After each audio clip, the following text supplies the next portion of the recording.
नमस्कार दोस्तों, आज मैं आपको श्राद्ध के बारे में कुछ जानकारी देने आया हूँ। क्यों किया जाता है श्राद्ध, वह इस श्राद्ध को सबसे पहले करने वाला कौन सा प्राणी था।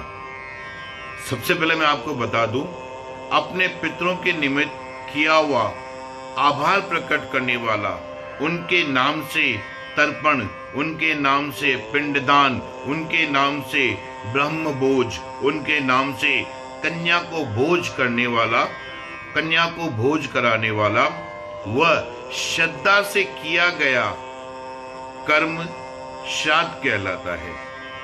इसे सबसे पहले इसके बारे में उपदेश दिया था महाभारत पर्व के आदेशानुसार।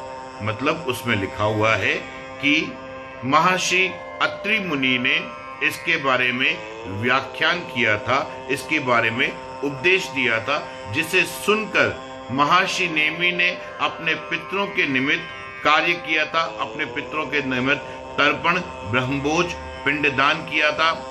उसी की देखा देखी हम लोग इस कर्म को कर रहे हैं, जो कि शास्त्रों में बाकायदा प्रमाण है। अब मैं आपको बता दूं कि पितरों के निमित्त जो भी हम लोग कार्य करते हैं, उससे हमें पितरों का आशीर्वाद मिलता है।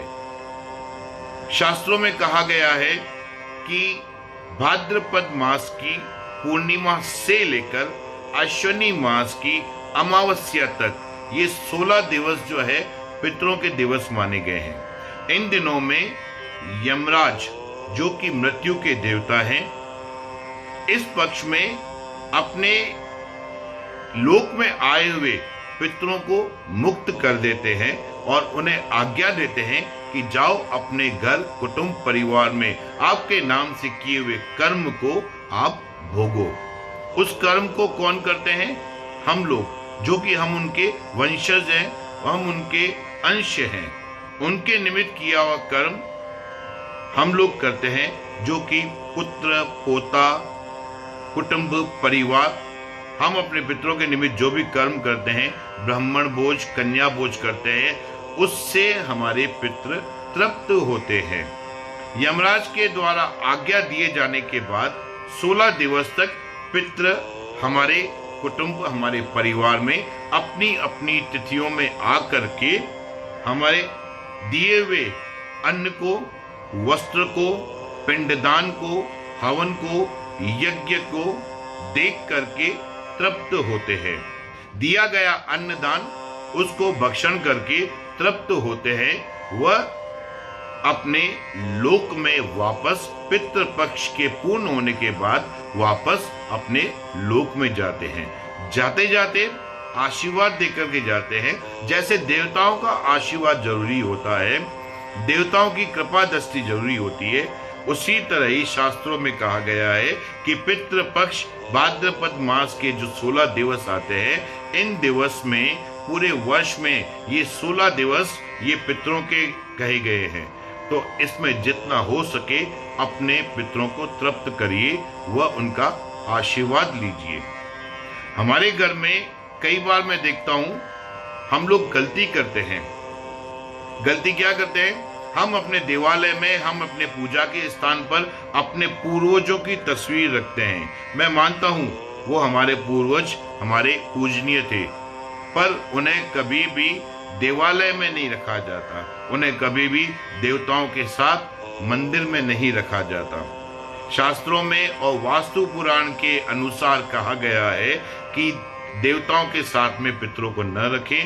पितरों का जो खास स्थान है वो है दक्षिण की तरफ। या तो पितरों को दक्षिण की तरफ रखिए, उनकी तस्वीर को दक्षिण की तरफ रखिए, या दक्षिण और पश्चिम का जो कोना होता है, जिसे वास्तु पुराण के अनुसार, वास्तु शास्त्र के अनुसार नैऋत्य कोण बोला जाता है, वहां पर आप पितरों को रखिए।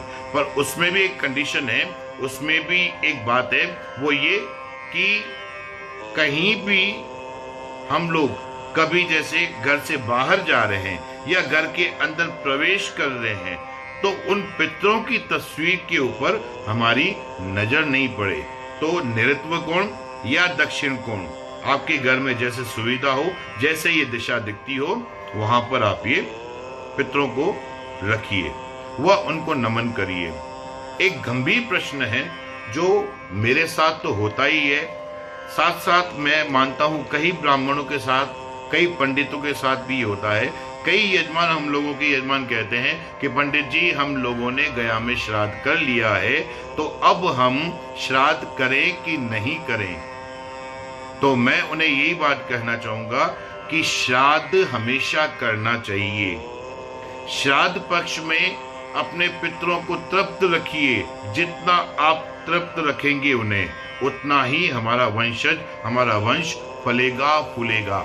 शास्त्रों में कहा गया है, पितृ स्वरूपी जनार्दन, पितृ स्वरूपी जनार्दन प्रियता न मम।